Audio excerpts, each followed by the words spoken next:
నిలబడాలని అలాగే ఎన్ని రకాల అభివృద్ధి కావాలి ఎంతమందికి అభివృద్ధి కావాలి ఎంతమందికి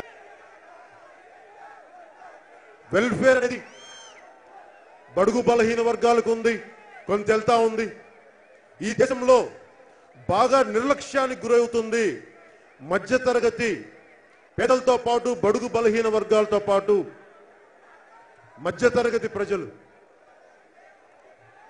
వెల్ఫేర్ తీసుకునేంత సంక్షేమ కార్యక్రమాలు తీసుకునేంత డబ్బులు అంత పేదరికలో ఉండరు కానీ అసలు చీకు చింత లేని జీవితం ఉండే డబ్బున్న వాళ్ళ స్థాయి ఉండదు ఒక పూట ఉండి ఒక నెల ఫీజు కట్టడానికి ఇంకో నెల ఫీజు కట్టలేని పరిస్థితులు మధ్యతరగతి మనిషి కష్టాలు ఇదే కాకినాడలో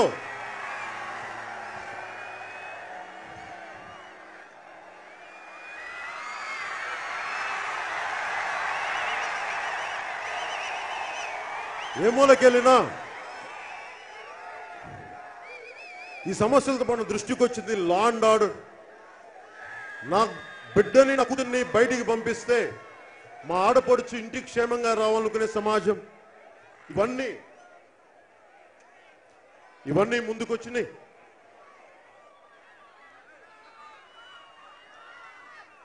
ఈ రోజున జనసేన ముఖ్యంగా వ్యవసాయానికి సంబంధించి రైతుకు అండగా నిలబడడానికి మేము ఒకటే తీసుకున్నాం రైతుకి సాగు సాయం అందించడానికి రుణం కాదది బడ్జెట్ ని దృష్టిలో పెట్టుకొని జనసేన ప్రభుత్వం రాగానే ఒక్కొక్క రైతుకి ఎకరానికి 8,000 రూపాయలు సాగు సాయం అందిస్తాం అది రుణం కాదు సహాయం మీరు సాగు చేసుకోవడానికి ఇచ్చే సహాయం సంవత్సరానికి కానీ నిజంగా బడ్జెట్ ఇంకా ఉంటే మిగులు బడ్జెట్ కానీ ఇవన్నీ ఉంటే దాన్ని 10,000 కూడా పెంచే ఆలోచిస్తా ఉన్నాం అలాగే రైతు రక్షణ భరోసా పథకం కింద 60 సంవత్సరాలు పైబడిన సన్నకారు చిన్నకారు రైతన్నలకి మరియు కౌలుదారులకి నెలకి 5,000 రూపాయల పెన్షన్ మేము నిర్ణయించాం మేనిఫెస్టోలో అలాగే నేను రైతు కష్టం చేసిన వాడిని మట్టిలో నుంచి పరిమళాల్ని పండించేవాడు రైతు పరిమళాల్ని మట్టిలో ఉన్న కస్తూరిని బయటికి తీసేవాడు రైతు తన స్వేదంతో మన కడుపుని నింపేవాడు రైతు ఆ రైతు ప్రాజెక్టులో భూములు పోగొట్టుకుంటున్నా పరిహారం లేకపోతా ఉంటే భూములు కోల్పోయిన రైతులకి ప్రభుత్వం మీకు బాకీ పత్రం ఎంతైతే నష్టపోయారు 2013 చట్టం కింద భూసేకరణ చట్టం కింద పోయిన వంశధార నుంచి రోడ్ వైడనింగ్ లో కానీ ఎవరు భూములు కోల్పోయినా 2013 భూసేకరణ చట్టం కింద అన్ని పరిధిలోకి తీసుకొచ్చి మీకు దాని ప్రకారం మీకు న్యాయం అందజేస్తామని తెలియజేస్తా ఉన్నాం అలాగే రైతే రాజు భూమి కోల్పోయి రైతులు భూములు కోల్పోయి ఎవరెవరో ఎక్కడెక్కడ నుంచి వచ్చిన పరిశ్రమలు మన కాకినాడ SEZ గాని మీరు భూములు కోల్పోయి మీరు రోడ్ల మీద ఎందుకు పడాలి మేము ఒకటే తీసుకున్నాం రైతుల్ని పారిశ్రామికరణలో ఇండస్ట్రియలైజేషన్ లో మిమ్మల్ని భాగస్వామ్యం చేస్తాం ప్రభుత్వం ఏర్పాటు చేసే మీ భూములు ఇచ్చినప్పుడు అభివృద్ధి దాంట్లో ఆపర్చునిటీ జోన్స్ లో మిమ్మల్ని భాగస్వామ్యం చేసి దాని ద్వారా మీరు ఇచ్చిన భూమికి మీకు లబ్ధి చెందేలా నేను దీన్ని కూడా మేనిఫెస్టోలో పెట్టాను ఎందుకంటే రైతు కన్నీరు దేశానికి మంచిది కాదు రైతు కన్నీరు కూడా పెట్టాం అలాగే ఏ మూలకెళ్ళినా ముఖ్యంగా ఉభయ గోదావరి జిల్లాలకు సంబంధించి 5,000 కోట్ల పెట్టుబడితో ఒక గ్లోబల్ మార్కెట్ ఏర్పాటు చేసి ఆహార ధాన్యాలు మరి పండ్ల వ్యవసాయ ఉత్పత్తులని ప్రపంచవ్యాప్తంగా మార్కెట్ చేసే అవకాశాన్ని ఇక్కడ సృష్టించబోతున్నాం ప్రతి మండలంలో అన్ని జిల్లాల్లో ప్రతి మండలాల్లో శీతల గిడ్డంగులు కానీ, శీతలీకరించగలిగే నిల్వ యూనిట్లు కానీ, వ్యవసాయ ఆహార యూనిట్లు కానీ ఏర్పాటు చేయడానికి మేము నిర్ణయించుకున్న మేనిఫెస్టోలో. అలాగే ప్రతి రైతుకి ఉచితంగా సోలార్ మోటార్స్ ఇవ్వడానికి నిర్ణయించుకున్నాం. ముఖ్యంగా ప్రకాశం జిల్లా నీటిపారుదల మరియు తాగునీటి సదుపాయం కోసం మన ప్రకాశం జిల్లాలో చెప్పాను, వెలిగొండ ప్రాజెక్ట్ ని పూర్తి చేస్తామని. అలాగే ప్రతి జిల్లాలో నదులని, ముఖ్యంగా ఉత్తరాంధ్రలో నదులని అనుసంధానం చేసే విధానం కానీ, ప్రతి రిజర్వాయర్, మినీ రిజర్వాయర్ మరమ్మతులు కానీ అన్ని రిపేర్ చేసి ముందు రైతును ఆదుకుంటామని తెలియజేసుకుంటూ, నూతన రిజర్వాయర్లకి, కొత్త రిజర్వాయర్లు నదులను అనుసంధానం చేసి నూతన రిజర్వాయర్లను కూడా నిర్మిస్తాం. అలాగే యువతకి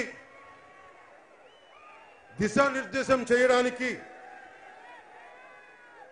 ముఖ్యంగా విద్యార్థులకి ఈ రోజున నేనుంది 25 సంవత్సరాల భవిష్యత్తు ఇవ్వడానికని. మీరు ముఖ్యంగా యువతకి, తల్లిదండ్రులకి విద్యా భారం అవ్వకూడదు. 1వ తరగతి నుండి పోస్ట్ గ్రాడ్యుయేషన్ వరకు ఉచిత విద్యని పథకాన్ని ప్రవేశపెడుతున్నాం. ఉచిత, మీరు కాలేజీకి వెళ్ళాలన్నా మీ ఐడి కార్డ్ తోటి ఉచిత రవాణా సౌకర్యం కల్పిస్తున్నాం.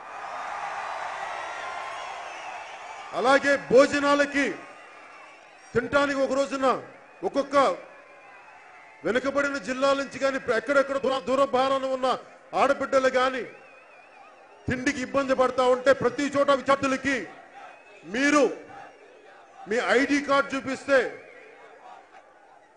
డొక్కా సీతమ్మ గారి క్యాంటీన్లో ఎందుకు పెట్టినానంటే, చంద్రన్న గారి అన్నదానం కాదు ఇది, జగన్మోహన్ రెడ్డి గారి అన్నదాన పథకం కాదు. ఎందుకంటే వాళ్ళెవరు వాళ్ళ జేబులో డబ్బులు ఇవ్వట్లేదు. గోదావరి జిల్లాలో తల్లి డొక్కా సీతమ్మ నాకు అన్నం వేస్తుందని చెప్పి కాలువకి అవతల ఉంటుంది అడిగితే, తల్లి సీతమ్మ అర్ధరాత్రి అపరాత్రి లేకుండా అన్నం పెట్టేదంట. చిన్నప్పుడు మా అమ్మ నాన్న చెప్పేవాడు. ఆ తల్లి పేరు మీద ప్రతి విద్యార్థులకి డొక్కా సీతమ్మ గారి క్యాంటీన్స్ ఏర్పాటు చేస్తాం. నాణ్యతతోటి కూర్చున్న తిండి పెడతాం. ఏ మూలకెళ్ళినా విద్యార్థులు అడుగుతున్నా మాకు డిగ్రీ కాలేజ్ లేదు, అవి లేవు ఇవి లేవు అంటుంటే జనసేన ఒకటే తీసుకుంది. ప్రతి అసెంబ్లీ నియోజకవర్గంలో కుదిరితే మండలం దాకా ఒక ఆర్ట్స్ అండ్ సైన్స్ కాలేజ్ ఒకటి, అగ్రికల్చరల్ కాలేజ్ కానీ, పాలిటెక్నిక్ కాలేజ్ ఏర్పాటు చేస్తాం. ముఖ్యంగా డిగ్రీ చదువు ఉద్యోగ ప్రవేశార్హత కోసం మీరు ఫీజులు ఎక్కువ చెల్లిస్తా ఉన్నారు. అన్ని రాష్ట్ర ప్రభుత్వ ఉద్యోగ పోటీ పరీక్షలకి సంవత్సరానికి ఒక్కసారి మాత్రమే మీరు ఫీజులు ఇవ్వాల్సిన పరిస్థితి ఉంటుంది తప్ప అన్ని కులాలకి సంబంధం లేకుండా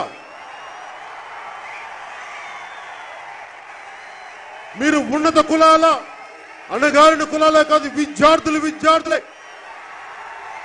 చిన్నపిల్లలు వీరికి కుల వివక్ష లేదు, మత వివక్ష లేదు. ఎదిగే వయసులో కులాల మధ్య చిచ్చు పెట్టడానికి పోవడానికి మేము కామన్ స్కూల్ సిస్టమ్ పెడతా ఉన్నాం.